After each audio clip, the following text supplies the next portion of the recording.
चलिए topic start करते हैं।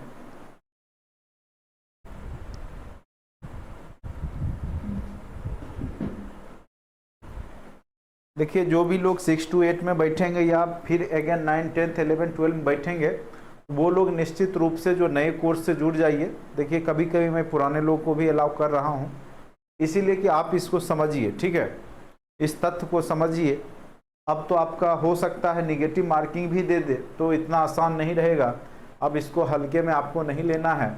अगर आप चाहते हैं कि अच्छे से अच्छे मार्क्स के साथ सफल हों, तो आपको थोड़ा बहुत यहाँ पे जो ट्रिक टेक्निक है अपनाना ही पड़ेगा और मेहनत आपको पूरा करके जाना ही पड़ेगा।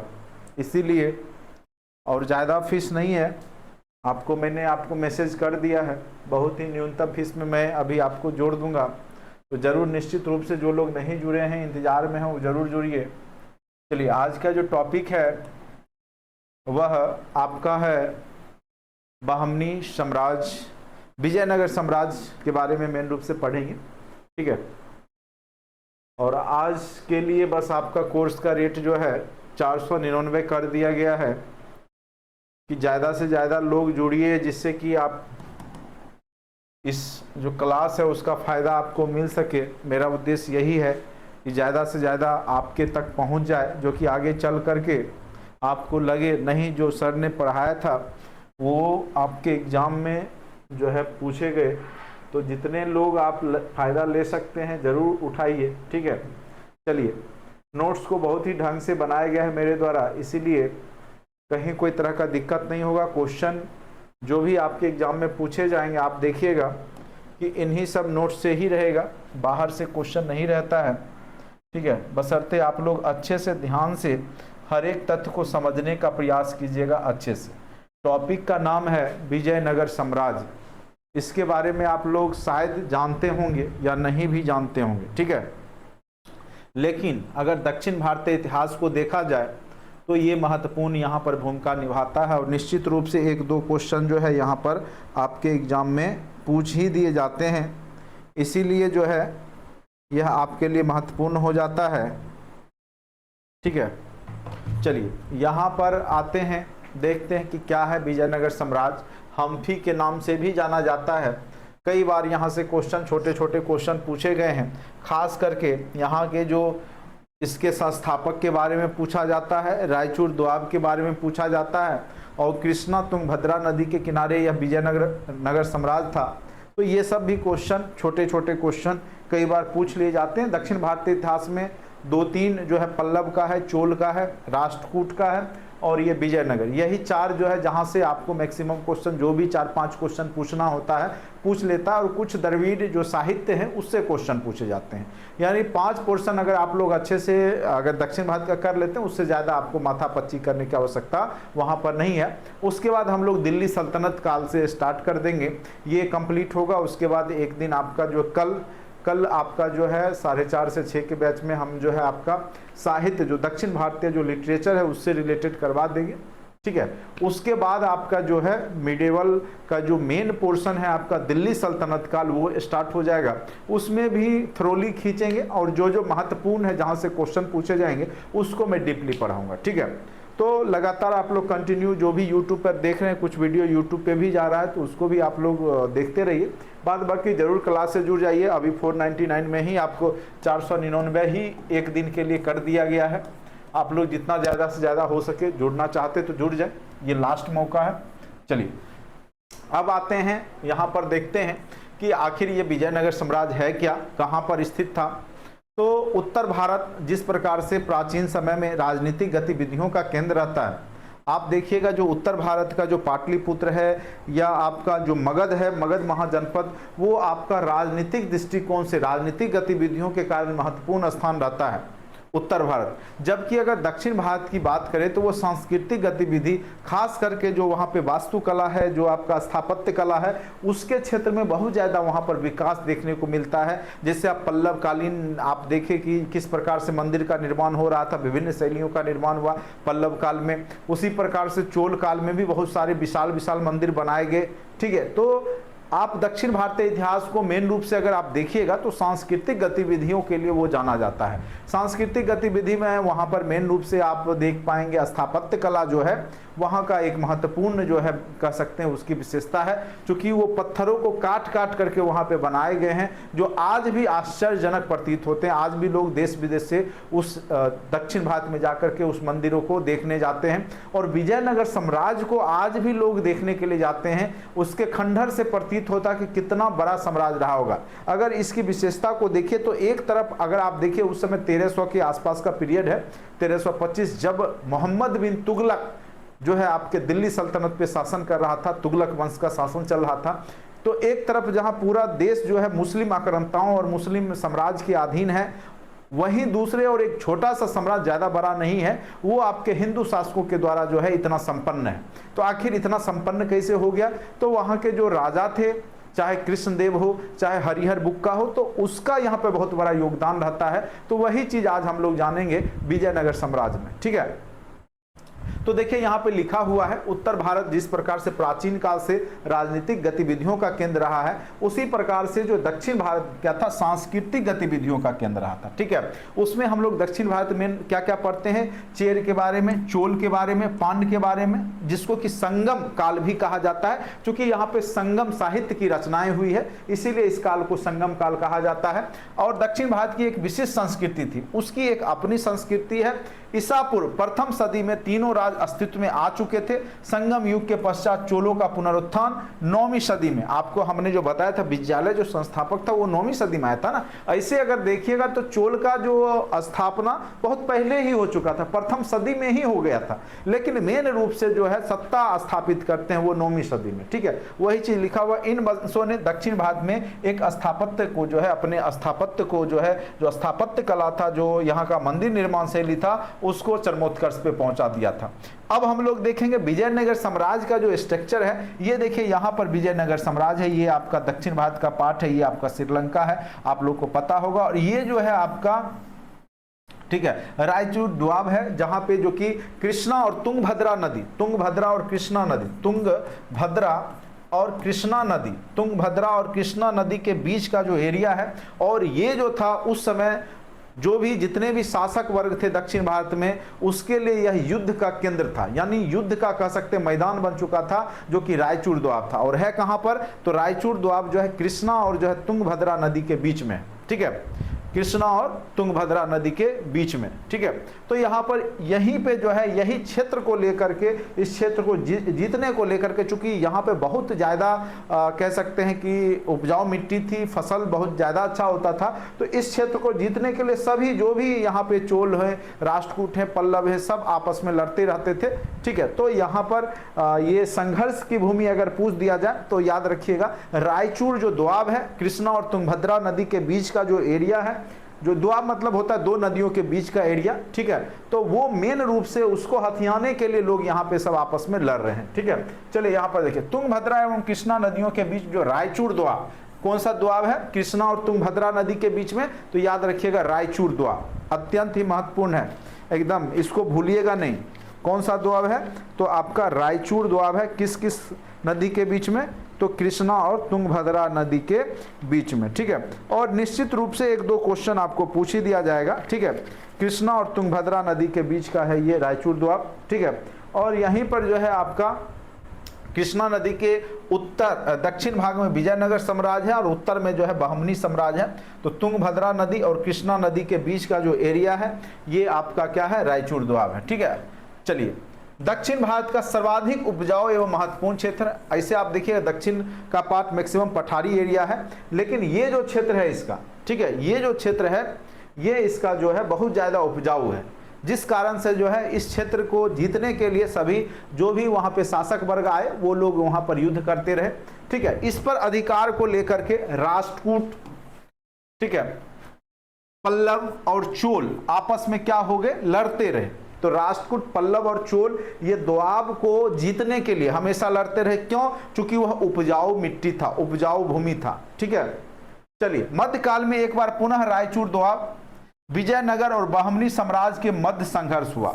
किस किस के बीच? याद रखिएगा, विजयनगर साम्राज्य और बहमनी साम्राज्य इसलिए होगा चूंकि विजयनगर साम्राज्य क्या है, विजयनगर जो है वो हिंदुओं के स्थापत्य यानी यहाँ पे हिंदू लोगों का शासन चल रहा है, जबकि उसी समकालीन परिस्थिति में जो बहमनी साम्राज्य जो है कृष्णा नदी के उत्तरी वाला एरिया, उसमें बहमनी साम्राज्य है जहाँ पे मुस्लिम लोगों का शासन है, मुसलमानों का शासन है। ठीक है, तो ये दोनों आपस में जो है एक दूसरे के यहाँ पर देखिए कट्टर दुश्मन है। चलिए यहाँ पर देखेंगे विजयनगर और बहमनी साम्राज्य के मध्य संघर्ष का कारण बना उत्तर में बहमनी साम्राज्य, अभी तुरंत हमने बताया जो आपका जो रायचूर दोआब के उत्तर वाले एरिया में कौन सा साम्राज्य है, बहमनी साम्राज्य है। वहीं दक्षिण में दक्षिण वाले एरिया में कौन सा साम्राज्य था, तो दक्षिण वाले एरिया में कौन सा था, तो विजयनगर साम्राज्य था। दक्षिण वाले एरिया में कौन था, तो रायचूर जो दोआब है उसके उत्तर वाले एरिया में था आपका बहमनी साम्राज्य, जबकि दक्षिण वाले पार्ट में कौन था, तो आपका विजयनगर साम्राज्य था। ठीक है,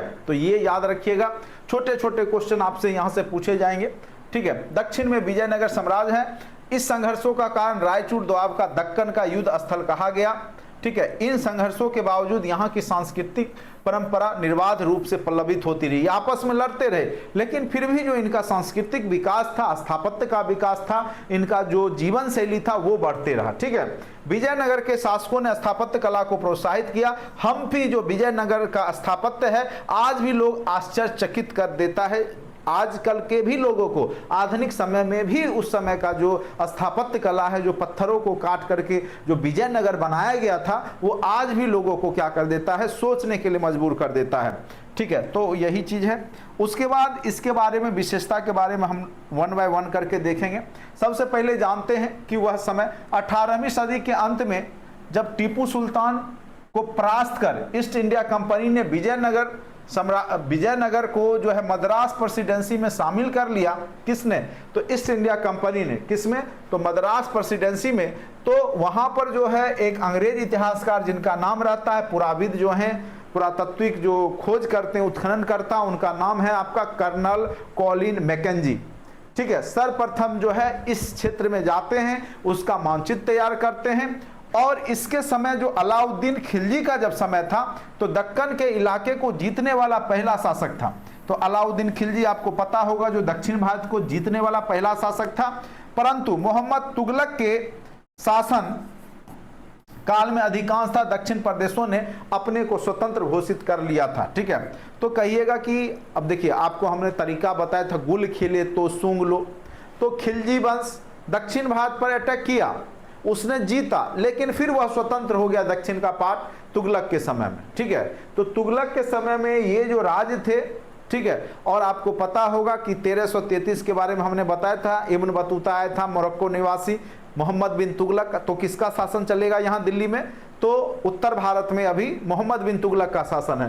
तो उस समय में क्या हुआ था, 1336 ईस्वी में जो हरिहर बुक्का, जो पहले अलाउद्दीन खिलजी के समय में वो क्या थे, उसी के अंदर काम करते थे, अलाउद्दीन खिलजी का ही टैक्स पहुंचाने का काम करते थे। लेकिन आगे चल करके देखे कि वहां का जो शासक कमजोर हुआ है, तो ये अपना स्वतंत्र राज बना लेते हैं। तो 1336 ईस्वी में हरिहर और बुक्का ने दक्षिण भारत में विजयनगर साम्राज्य की स्थापना की। तो याद रखिएगा ये क्वेश्चन अत्यंत ही महत्वपूर्ण है, किसने विजयनगर साम्राज्य की स्थापना की थी, कि कौन से शासक ने, तो वह शासक है, दो महत्वपूर्ण शासक हैं यहाँ पे, हरिहर और बुक्का।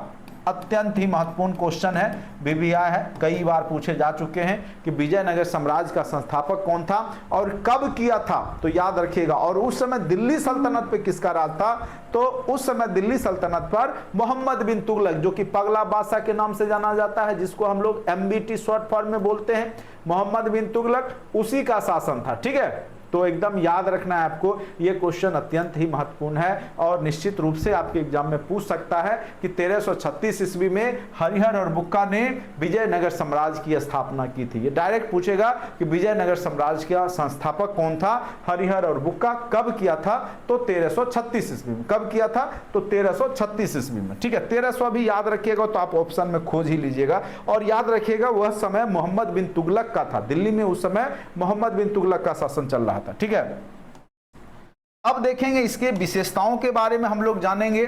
ठीक है, देखिए नगर साम्राज्य की स्थापना की, यह साम्राज्य रायचूर दोआब, रायचूर क्या है, तुंगभद्रा और कृष्णा नदी के बीच का एरिया है। ठीक है, दोआब मतलब है दो नदियों के बीच का क्षेत्र। ठीक है, दक्षिण भाग में स्थित था। रायचूर दोआब के दक्षिण भाग में विजयनगर था और उत्तर भाग में क्या था, बहमनी साम्राज्य, जहां पे मुसलमानों का शासन था। उत्तर भाग बहमनी साम्राज्य की स्थापना 1347 ईस्वी में जो है अलाउद्दीन बहमन शाह ने किया था। अलाउद्दीन बहमन शाह ने बहमनी साम्राज्य का स्थापना किया था। तो यहाँ पे रायचूर दोआब के कौन से एरिया में, तो उत्तरी एरिया में। विजयनगर साम्राज्य हिंदू साम्राज्य था, याद रखिएगा, विजयनगर जो साम्राज्य है वो हिंदू साम्राज्य था, ठीक है। वहीं जो है आपका बहमनी साम्राज्य एक मुस्लिम साम्राज्य था। इस समय उत्तर भारत में तुगलक, जो मोहम्मद बिन तुगलक है, उसका शासन चल रहा था, जो कि 1325 से 1351 ईस्वी सन का शासन करता है। तो उम्मीद करते हैं कि यहां तक आपको समझ में आ गया होगा। हाँ, तालीकोटा का युद्ध जो होता है यहीं पे होता है। तालीकोटा का युद्ध जो होता है वह जो यहाँ के शासक, विजयनगर साम्राज्य के शासक, ठीक है, और जो है बहमनी साम्राज्य के जो शासक हैं उनके बीच में होता है।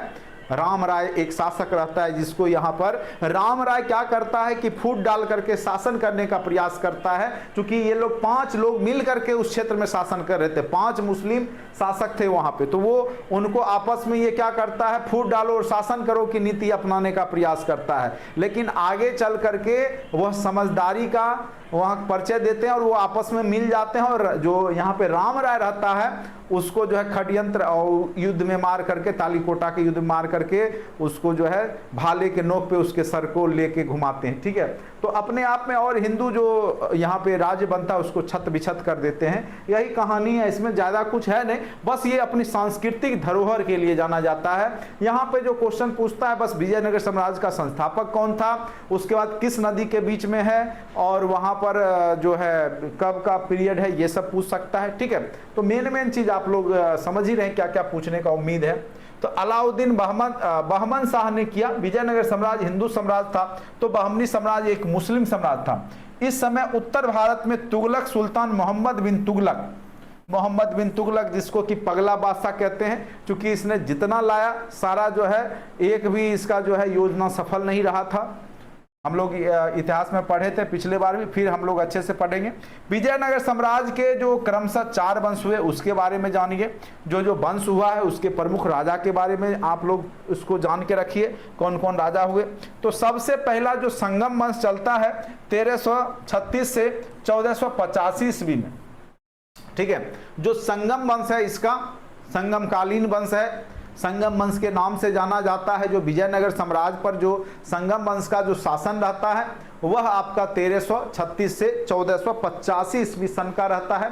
इसमें हरिहर जो होते हैं सबसे पहला संस्थापक है, हरिहर और बुक्का दोनों हैं। तो 1336 से 1354 के बीच में हरिहर रहता है। फिर दूसरा बुक्का है, वह 1354 से 1378 के बीच में रहता है। फिर हरिहर द्वितीय आता है, ठीक है, 1378 से 1406।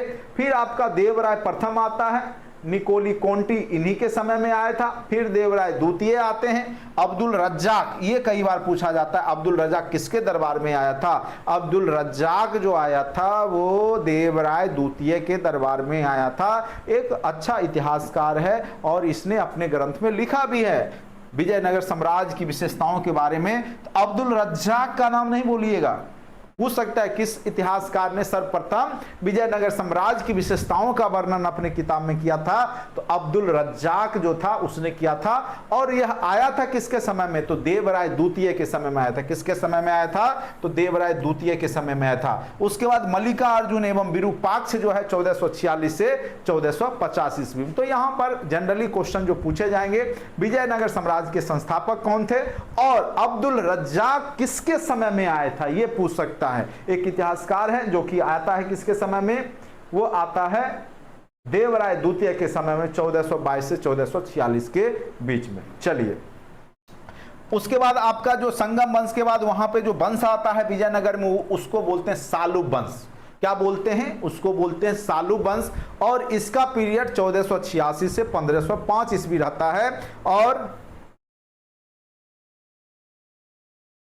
संगम वंश का राजा कौन था? अरे संगम जो है कोई एक वंश नहीं है, सब मिलकर के संगम कहलाता है, ठीक है। तो वहां पे तो राजा के बारे में चर्चा हमने कर ही दिया ना, हरिहर बुक्का ये सब जो है वो संगम, यहाँ के संगम वंश के शासक थे, ठीक है। वो सब है अपने अपने पीरियड में रहता है, ठीक है। अब है यहाँ पे सालूब वंश 1486 से 1505 ईस्वी, संस्थापक नरसिंह सालूब था, ठीक है। तुल्लुब वंश आता है इसके बाद 1505 से 1570 तक रहता है। फिर वीर, इसके अंतर्गत तुल्लुब वंश में ही वीर नरसिंह बनते हैं। कृष्णदेवराय जो कि सबसे प्रतापी शासक हुआ विजयनगर साम्राज्य का, ये पूछ सकता है। कृष्णदेवराय के बारे में बहुत सारा क्वेश्चन पूछे गए हैं आज तक। कृष्णदेवराय, ठीक है, इसका बखान जो है आगे चल करके जो है अकबर भी करता है, ठीक है, बाबर भी करता है। कृष्णदेवराय, ठीक है, कृष्णदेवराय का जो है, कृष्णदेवराय विजयनगर का महानतम शासक था। कृष्णदेवराय जो था, ये याद रखिएगा, अगर पूछेगा संस्थापक तब तो आपको हरिहर बुक्का बोलना है, लेकिन अगर पूछे सबसे महानतम शासक कौन था, ठीक है, तो उस स्थिति में आपको क्या बोलना है, कृष्णदेवराय विजयनगर का महानतम शासक था। फिर से एक बार, विजयनगर साम्राज्य का संस्थापक कौन था, तो हरिहर और बुक्का, ठीक है। अगर पूछे जो महानतम शासक कौन था, तो कृष्णदेवराय। अब्दुल रज्जाक किसके समय में आया था, तो देवराय द्वितीय। ये सब कॉमन क्वेश्चन, ये सब पूछे गए क्वेश्चन। 1513 ईस्वी में उसने उड़ीसा के शासक गजपति प्रताप रुद्र को परास्त किया और उसकी कन्या से विवाह किया। किसने, तो कृष्णदेवराय ने। और 1520 ईस्वी में उसने सुल्तान आदिल शाह को पराजित कर बीजापुर को जीता। बीजापुर भी, गोलकुंडा बीजापुर के बारे में आप लोग सुनते हैं, ठीक है। तो यहीं पर जो है आपका कृष्णदेवराय ने ही सुल्तान आदिल शाह को हरा करके जो बीजापुर है उसको जो है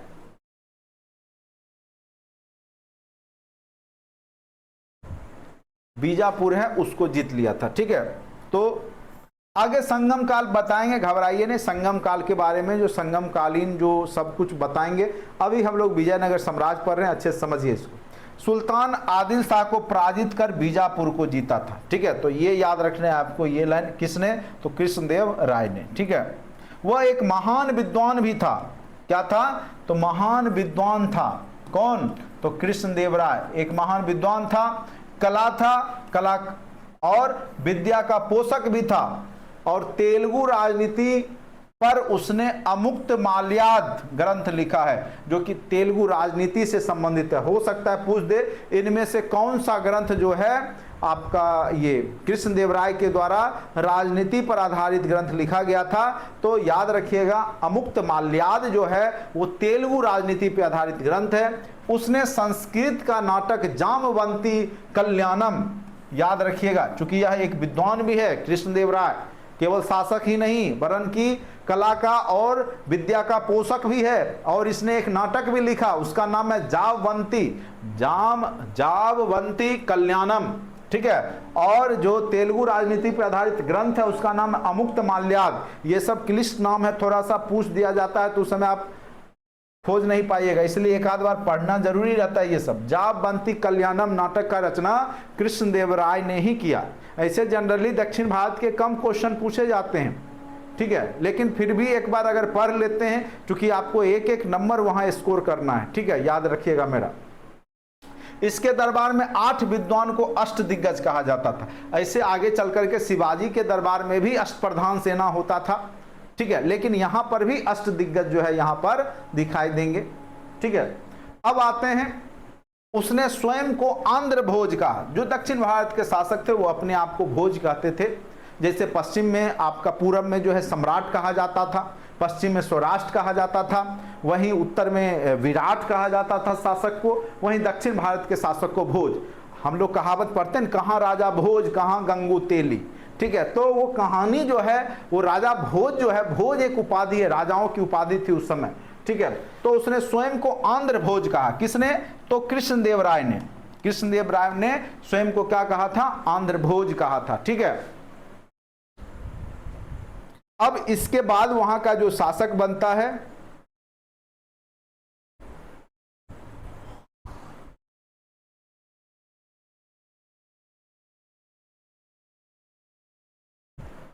इसके बाद जो है आपका अच्युत देवराय 1530 से 1542 का शासन रहता है। ठीक है। अच्युत देव राय 1530 से 1542, सदाशिव 1542 से 1570, और यह कृष्णदेव राय का भतीजा था। जो सदाशिव था वो कृष्णदेव राय का क्या था, भतीजा था। ठीक है। राज का वास्तविक शक्ति इसके प्रधानमंत्री राम राय के हाथ में केंद्रित थी। और राम राय के बारे में आपको हमने कहानी बताया ही, यह बहमनी साम्राज्य में फूट डाल करके शासन करना चाह रहा था, लेकिन बहमनी के जितने भी शासक होते हैं, चूंकि बहमनी साम्राज्य 5 भागों में बटा हुआ था, सब एकत्रित हो जाते हैं और सब मिल करके इसको काम तमाम कर देते हैं। ठीक है। चलिए, राम राय ने बहमनी राज्यों को फूट डालो राज करो की नीति अपनाई, और इस समय बहमनी साम्राज्य 5 भागों में विभाजित था। कितने भागों में विभाजित था? 5 भागों में। ठीक है। अब इन जो ब्राह्मणी साम्राज्य को जब समझ में आया कि ये राम राय तो हमारे आपस में फूट डाल करके शासन करने का सोच रहा है, जब उनको यह जानकारी लग गई कि यह जो है, जो राम राय है विजयनगर साम्राज्य का जो प्रधानमंत्री है, ये हमें आपस में फूट डाल करके हम लोग को कमजोर करके शासन करने का प्रयास कर रहा है, हमारे क्षेत्र को जीतने का प्रयास कर रहा है, तो उसने क्या किया, और जो 5 मिल गए और उसने बोला कि यह इस्लाम को अपमान कर रहा है, और वे सब एकजुट हो गए किसके खिलाफ? राम राय के खिलाफ। और उन्होंने मिलकर बीजापुर, अहमदनगर और गोलकुंडा, जो कि 1565 ईस्वी में तालीकोटा का जब युद्ध होता है, विजयनगर साम्राज्य को परास्त कर दिया। तो तालीकोटा का युद्ध जो होता है वो विजयनगर साम्राज्य और बहमनी साम्राज्य के बीच में होता है। ठीक है।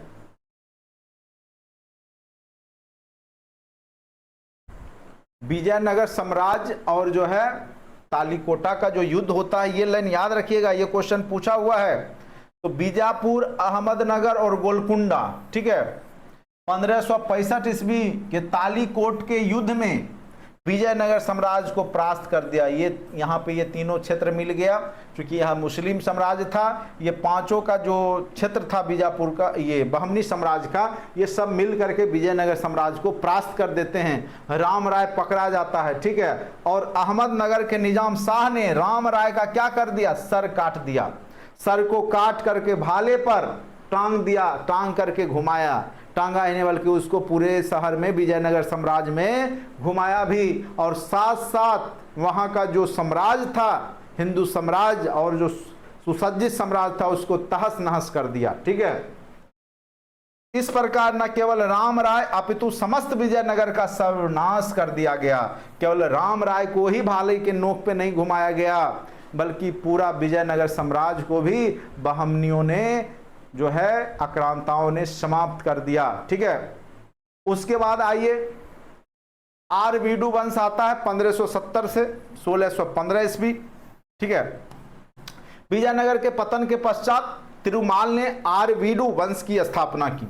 एक तिरुमाल रहता है, विजयनगर तो समाप्त हो ही जाता है, लेकिन फिर भी वहां पे जो बचे खुचे जो रहते हैं, अब से तिरुमाल ने आरवीडू वंश की स्थापना की।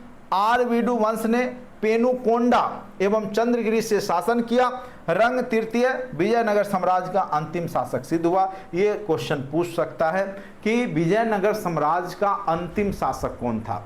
तो उसका नाम था रंग तृतीय। ठीक है। विजयनगर साम्राज्य का अंतिम शासक कौन बनेगा? तो रंग तृतीय। ठीक है। उसका नाम था रंग तृतीय।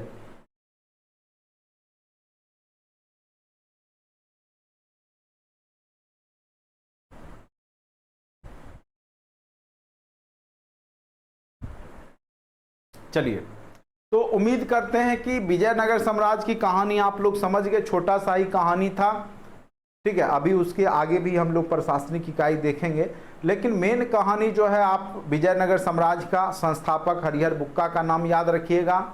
महान शासक कृष्णदेव राय था, ये याद रखिएगा। अंतिम शासक जो है यहाँ पर रंग तृतीय है, उसको याद रखिएगा। तालीकोटा का युद्ध कब हुआ? 1565 में विजयनगर और बहमनी साम्राज्य के बीच में हुआ। विजयनगर साम्राज्य की परास्त हुई ये, और ये हिंदू वाला था विजयनगर साम्राज्य। और कहाँ पे अवस्थित था? तो तुंगभद्रा और कृष्णा नदी के बीच में स्थित है, और रायचूर द्वाब के दक्षिण वाले पार्ट में था, और रायचूर द्वाब के उत्तर वाले पार्ट में बहमनी साम्राज्य था। राम राय वहाँ का प्रधानमंत्री था, जो कि आगे चल करके बहमनी साम्राज्य के द्वारा मारा जाता है। ठीक है। तो ये कहानी आपको अच्छे समझ में आ गया होगा, उम्मीद करते हैं। कहानी यही है, इसी में से कोई ना कोई क्वेश्चन आपको क्रिएट करके पूछेगा। अब वहां का जो हम विशेषताओं को देखेंगे, विजयनगर साम्राज्य की क्या क्या विशेषताएं थी उस समय।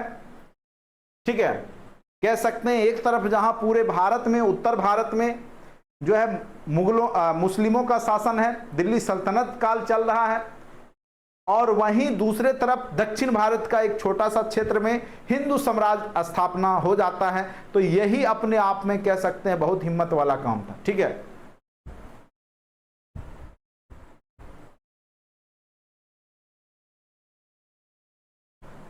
चलिए अब आते हैं, वहां पे नायंकर व्यवस्था थी।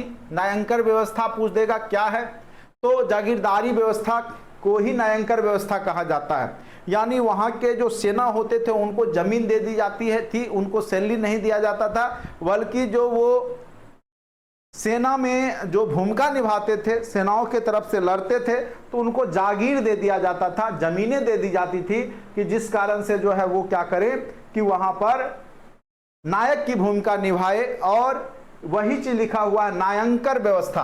तो जागीरदारी व्यवस्था के नायंकर व्यवस्था कहा जाता था। भू सामंत नायक कहलाते थे, सैनिक सामंत भी नायक कहलाते थे। राजा सैनिक और असैनिक अधिकारियों को उनकी विशेष सेवाओं के बदले क्या करते थे, भूमि प्रदान कर देते थे, जिससे कि उनका जो सैलरी कह सकते, सैलरी के रूप में उनको जमीन दे दिया जाता था, अपना उपजा के खाओ पियो ऐस करो। ठीक है, इस प्रकार भूमि जो है अमरम कहलाती थी। वहां का जो भूमि जो राजाओं के द्वारा जो सामंतों को दिया जाता था, और सामंत कौन, जो नायंकर होते थे, जो नायक होते थे, जो युद्ध करने जाते थे, सेना नायक, सेनापति, ये सब, तो उसको जो भूमि दिया जाता था किसके द्वारा, विजयनगर साम्राज्य के राजाओं के द्वारा, वह अमरम कहलाता था। ठीक है, वो क्या कहलाता था, अमरम कहलाता था। अरे आप लोग आपस में लड़ क्यों रहे हैं? आप लोग टीचर बनेंगे और आपस में ही जो है लड़ना शुरू कर देते हैं। नो कमेंट प्लीज, कमेंट मत कीजिए, एक दूसरे पे कमेंट मत कीजिए। ठीक है, आप लोग अब समझदार हैं, मैच्योरिटी आ गया होगा, अब आप लोग का एज है 25 प्लस होंगे लगभग, लोग 22, 23, 24 प्लस ही होंगे। ठीक है, तो मैच्योरिटी अब आ गया है, तो ये सब छोटी छोटी बातों के लिए आप लोग परेशान नहीं हो। ठीक है, हम आपके मैसेज को देखते हैं। ठीक है, और मुझे जहां समझाना होता मैं समझा देता हूं, इसीलिए आप लोग परेशान मत होइए। ठीक है, चलिए, इस प्रकार का भूमि अमरम कहलाती थी। इसके प्राप्तकर्ता अमर नायक कहलाते थे। जिस ये सब देखिए, ये छोटा छोटा क्वेश्चन है, पूछेगा, याद रखिए, बीपीएससी ऐसा ऐसा क्वेश्चन ही निकालता है अंदर से, बीच बीच से, इसीलिए हमने रेड और येलो कर दिया है। अमरम क्या था, तो अमरम जो विशेष सेवाओं के लिए जो जमीन दी जाती थी विजयनगर साम्राज्य में, उसको अमरम कहा जाता था। और जो इसको प्राप्त करते थे उसको अमर नायक कहलाते थे। तो पूछ सकता है कि विजयनगर साम्राज्य में जो राजाओं के द्वारा भूमि जिनको दी जाती थी, जो जागीरदारी व्यवस्था थी, तो वो जिसको मिलता था वो क्या कहलाते थे, तो अमर नायक कहलाते। तो क्वेश्चन क्रिएट करेगा वो। ठीक है, इसीलिए हम आपको थ्योरी पढ़ा रहे हैं, बाद बाकी आप लोग ऑब्जेक्टिव बना लीजिएगा, देखिएगा लुसेंट वगैरह में होगा। अब आइए, आयंगर व्यवस्था जो प्रशासनिक इकाई थी, कई भागों में बटा हुआ था, उसको आयंगर व्यवस्था कहा जाता था। तो एक राज होता था, राज प्रांतों में बटा था, प्रांत मंडल में बटा था, मंडल वल्लाडू में बटा था, वल्लाडू नाडू में बटा था। गांव की बड़ी राजनीतिक इकाई जो होती थी वो नाडू कहलाता था। क्या कहलाता था, नाडू। तमिलनाडु देखते हैं, दक्षिण में तमिलनाडु नाम है, नाडू। जो गांवों का जो बड़ी राजनीतिक इकाई थी वो नाडू कहलाता था। आयंगर व्यवस्था के अनुसार प्रत्येक ग्राम को एक स्वतंत्र इकाई के रूप में संगठित किया जाता था। इस पर 12 व्यक्ति मिलकर शासन करते थे। जो गांव होता था, स्वतंत्र निकाय हुआ करता था, उस पर कितने लोग मिलकर के शासन करते थे, तो 12 व्यक्ति का समूह होता था, जो कि आयंगर कहलाता था। वो यहां पर शासन करते थे, और इनके पद अनुवांशिक होते थे, यानी जन्म के आधार पर अगर उसके पिता है तो उसका पुत्र भी जो है वो बन जाता था, वो प्रशासन में भाग लेने लगता था 12 सदस्यों का। ठीक है, तो ये जो 12 व्यक्ति मिल करके ही आयंगर व्यवस्था चलाते थे, और ये अनुवांशिक होते थे, यानी वंशानुगत चलते रहता था। और वेतन के बदले में उनको राजाओं के द्वारा कर मुक्त, यानी टैक्स नहीं लगता था, वैसी भूमि दी जाती थी। ठीक है, तो यहां पर अमरनायक और आयंगर जो शब्द है ये महत्वपूर्ण है।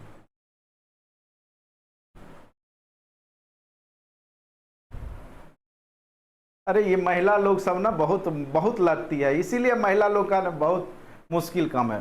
ठीक है,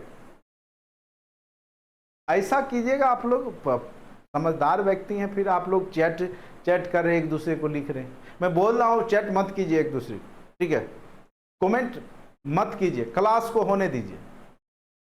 एक तो मैं कभी कभी पुराने लोग को अलाउ कर देता हूँ, फिर भी लड़ लेते हैं सब आपस में ही, अब अलाउ ही नहीं करूँगा। चलिए,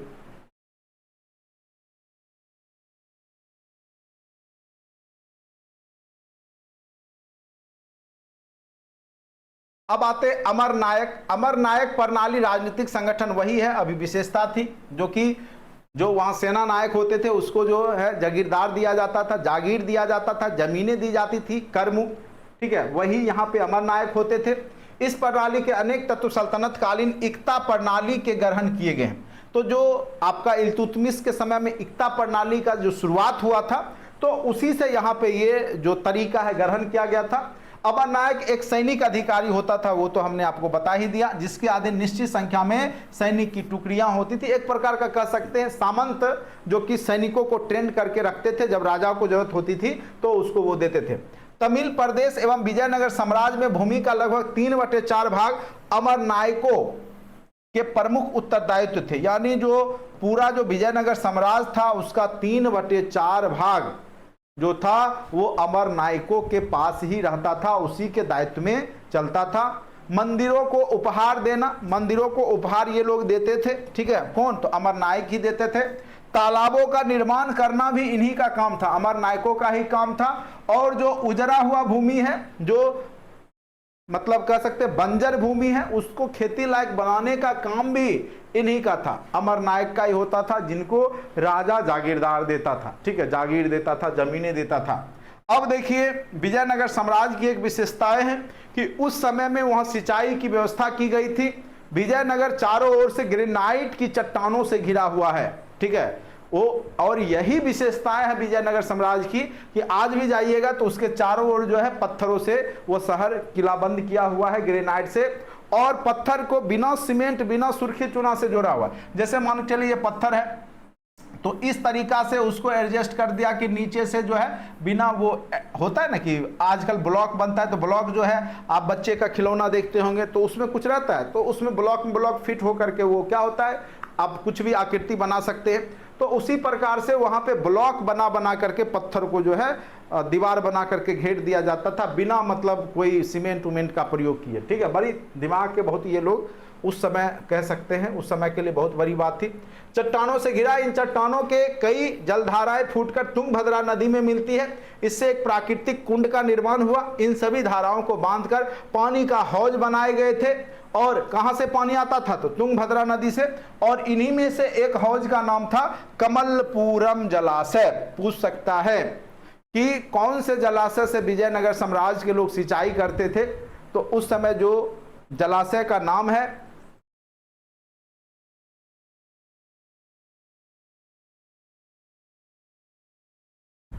कमलपुरम जलाशय। क्या कहते हैं? कमलपुरम जलाशय कहते हैं। ठीक है, तो याद रखिए कमलपुरम जलाशय जो है वो विजयनगर साम्राज्य का प्रमुख जलाशय है, जहां पे तुंगभद्रा नदी का जल कुंड के रूप में जमा होता था, वहीं से सिंचाई होता था। इससे आसपास के खेतों में सिंचाई की जाती थी। अत्यंत महत्वपूर्ण लाइन है। आगे चलिए आते हैं व्यापार। व्यापार जो है आपका अरब एवं मध्य एशिया से घोड़ों का अत्यधिक आयात किया जाता था।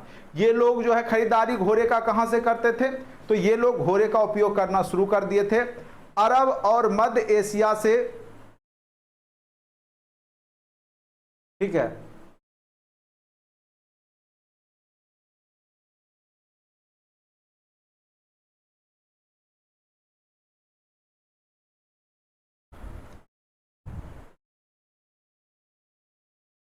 व्यापार अरब एवं मध्य एशिया से घोड़ों का अत्यधिक आयात किया जाता था। तो कई बार पूछ सकता है कि विजयनगर साम्राज्य के लोग जो घोड़ा है कहां से आयात करते थे? तो मध्य एशिया और अरब से आयात करते यानी खरीदते थे। आरंभिक चरण में इस व्यापार पर अरब व्यापारियों का ही एकाधिकार था।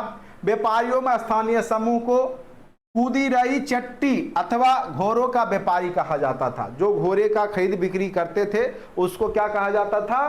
कुदिरई चट्टी। ठीक है। विजयनगर मसालों, वस्त्र और रत्नों के बाजार के लिए प्रसिद्ध था उस समय में। विजयनगर साम्राज्य का व्यापार मुख्यतः कहां से होता था? मलाया, बर्मा, पुर्तगाल, चीन, अरब, ईरान एवं अफ्रीका के साथ होता था। सोच सकते, अफ्रीका के भी साथ इनका व्यापार था।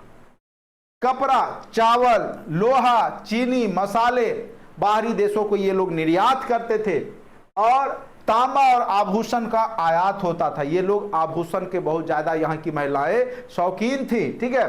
और चीन से रेशम के कपड़ों का आयात होता था। रेशम जो होता है उसका आयात ये लोग चीन से करते थे। रेशमी कपड़ा पहनना पसंद करते थे ये लोग। ठीक है।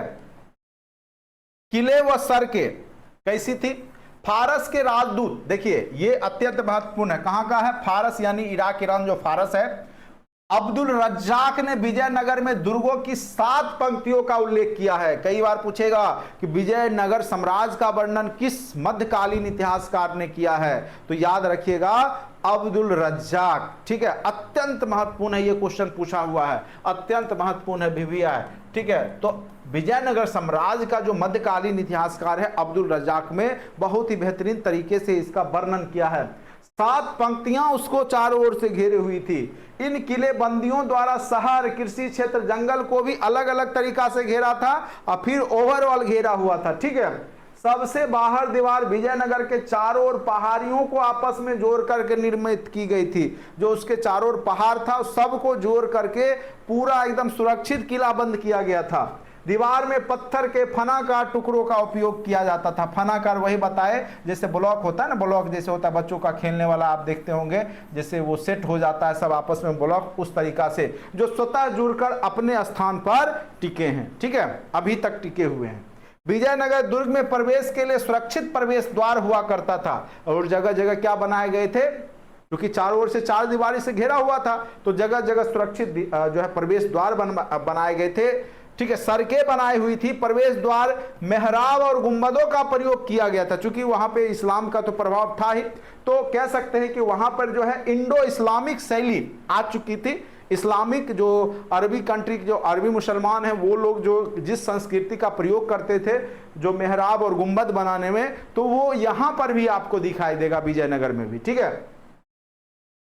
इंडो इस्लामिक शैली पे आधारित था। ठीक है।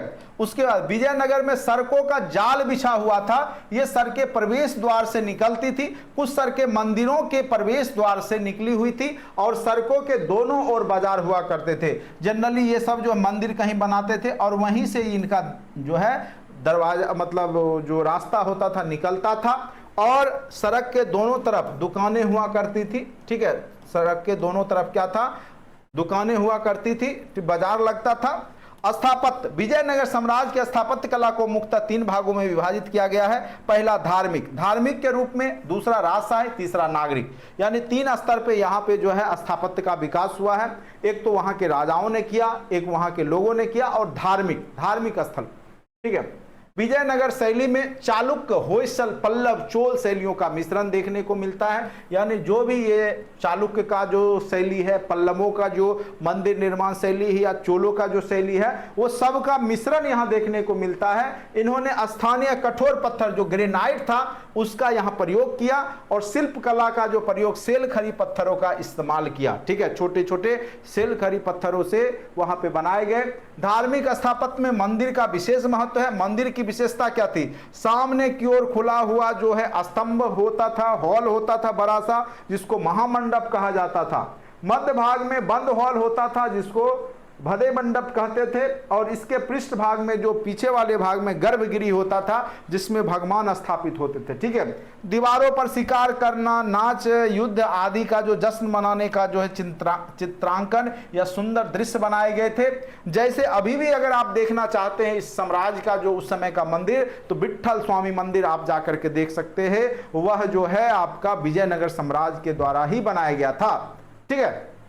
और यह देवराय द्वितीय के समय में बनाया गया था। देवराय द्वितीय के समय में प्रारंभ हुआ और कृष्ण देव राय अच्युत राय के काल तक यह बनता रहा, मतलब चलता रहा। और यह मंदिर 500 फीट लंबा और 9310 फीट चौड़ा, एक 4 दीवारों से घिरा है। इसमें गोपुरम युक्त 3 प्रवेश द्वार है, जो कि साउथ इंडिया में जो मंदिर का जो द्वार होता है उसको गोपुरम कहा जाता है। ये भी क्वेश्चन पूछ सकता है आपको, गोपुरम किसको कहा जाता है? तो जो साउथ इंडिया में जो मंदिर का जो मेन गेट होता है जहां से लोग प्रवेश करते हैं उसको गोपुरम कहा जाता है। मुख्य मंदिर के मध्य भाग में स्थित है। यह विट्ठल रूपी विष्णु का मंदिर है। कई बार पूछेगा जो विट्ठल स्वामी का मंदिर किस देवता को समर्पित है, तो याद रखिएगा यह जो है वह विष्णु देवता को समर्पित है। किस देवता को समर्पित है? तो विष्णु देवता को समर्पित है। दूसरा मंदिर है आपका विरूपाक्ष मंदिर। यह भी आपका विजयनगर साम्राज्य की ही विशेषता है, वहीं पे बनाया गया था। हजार मंदिर, विट्ठल मंदिर, कल्याण मंडप, देवताओं के विवाह का मंडप भी बनाया जाता था। राजभवन, राजाओं का जो भवन था, राजा की महल भी हम्पी की स्थापत्य कला का बेजोड़ नमूना। हम्पी विजयनगर बोले ना, तो जो राजा रहता था उस शहर का नाम था हम्पी। हम्पी में जो स्थापत्य मिला है वो राजमहल है वो, ठीक है। इनमें एक राजा होता था, उसका राजा का जो दरबार होता था वो बनाया जाता था, हॉल होता था, दूसरा सिंहासन और जो उसका मंच होता था। ये सब साउथ इंडियन मूवी देखिएगा तो उस सब में दिखाता है, ठीक है। सिंहासन मंच को विजय भवन के नाम से जाना जाता था। यह कृष्णदेव राय द्वारा उड़ीसा विजय के उपलक्ष्य में जहां पे वो सिंहासन पे बैठता था उसको क्या कहा जाता था? सिंहासन मंच, ठीक है। पेज जो कि एक अंग्रेज इतिहासकार हैं वो बताते हैं कि राजघराने की सेवा के लिए महारानी का स्नानाघर निर्मित था। राज सिंहासन मंच एक के ऊपर एक क्रमशः 3 घटते हुए चबूतरे के रूप में बनाए गए थे। राजभवन की दीवारें फूल पत्ती और मनुष्यों के सुंदर आकृतियां निर्मित की गई थी। यानी कह सकते हैं कि अपने आप में गौरवमयी कहानी का बखान कर रहा है उसका खंडर भी, ठीक है। महानवमी डब्बा होता था जिसमें महानवमी का जो त्योहार होता था उसमें वो लोग एकत्रित होकर के मनाते थे, चूंकि हिंदू धर्म के थे ये लोग। उसके बाद कमल महल हुआ करता था महल के, राजमहल के सामने, ठीक है। और इसको इसलिए कमल महल कहा जाता है कि ऊपर वाला जो इसका संरचना था वो कमल के फूल के तरह दिखाई देता था। और कहा जाता है कि संभवतः वह जो है परिषदीय सदन हुआ करता होगा, जैसे अभी लोकसभा राज्यसभा है ना, जैसे अभी राज्यसभा का जो है चित्रांकन अंदर में जो है कॉन्सेप्ट जो है वो कमल का फूल ही है, ठीक है। वहीं आपका लोकसभा मोर के डिजाइन पे आधारित है। तो उसी प्रकार से इसका जो छत हुआ करता था तो परिषदीय छत था जहां पे राजा मीटिंग करता था, वो कमल के फूल की तरह था, ठीक है, वो बताया गया है। हाथियों को भी रखने के लिए स्तबल बनाए गए थे, बड़े बड़े स्तबल हाथी को भी रखने के लिए ये लोग बना रखे थे। तो अपने आप में कह सकते हैं कि इनका जो स्थापत्य कला है बहुत ज्यादा आगे विकसित है। हम्पी का जो बाजार था, पुर्तगाली यात्री डेमिगोस पेज का नाम याद रखिएगा, अब्दुल रज्जाक का नाम याद रखिएगा, फरनाओ नूनीज का नाम याद रखिएगा। हम्पी के बाजार में विस्तृत प्रकाश डाला। पेज बताता है कि गली में कई व्यापारी रहते हैं, इनके पास सभी प्रकार के माणिक्य जो कि हीरे पत्थर हैं, पन्ना मोती वस्त्र मिलते हैं। हर शाम यहाँ एक मेला लगता है जहाँ सामान्य घोड़े, टट्टू, नींबू, संतरा, अंगूर, लकड़ी सब कुछ की खरीद बिक्री होती है। और यहाँ के लोग सुंदर वस्त्र आभूषण पहनना पसंद करते हैं। और बस इतना, इस प्रकार हम पाते हैं कि विजयनगर साम्राज्य अपने जो है विशेषताओं के लिए प्रसिद्ध था। तो निश्चित रूप से इसमें से या तो आपका प्रशासनिक व्यवस्था या आयंगर व्यवस्था, ठीक है, या जो आपको हमने बताया कहाँ पे ये स्थित था, रायचूर द्वाब के बारे में, इसके वंश के बारे में, ठीक है, कृष्णदेव राय के बारे में। तो यही सब क्वेश्चन आपका, या विट्ठल स्वामी मंदिर के बारे में, विरूपाक्ष मंदिर के बारे में, यहाँ से क्वेश्चन पूछे जा सकते हैं, ठीक है।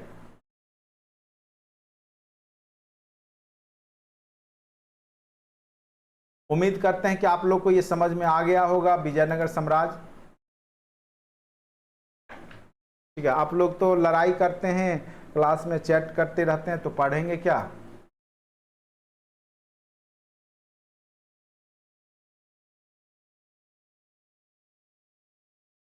क्या विजयनगर साम्राज्य आप लोग को अच्छे से समझ लगा?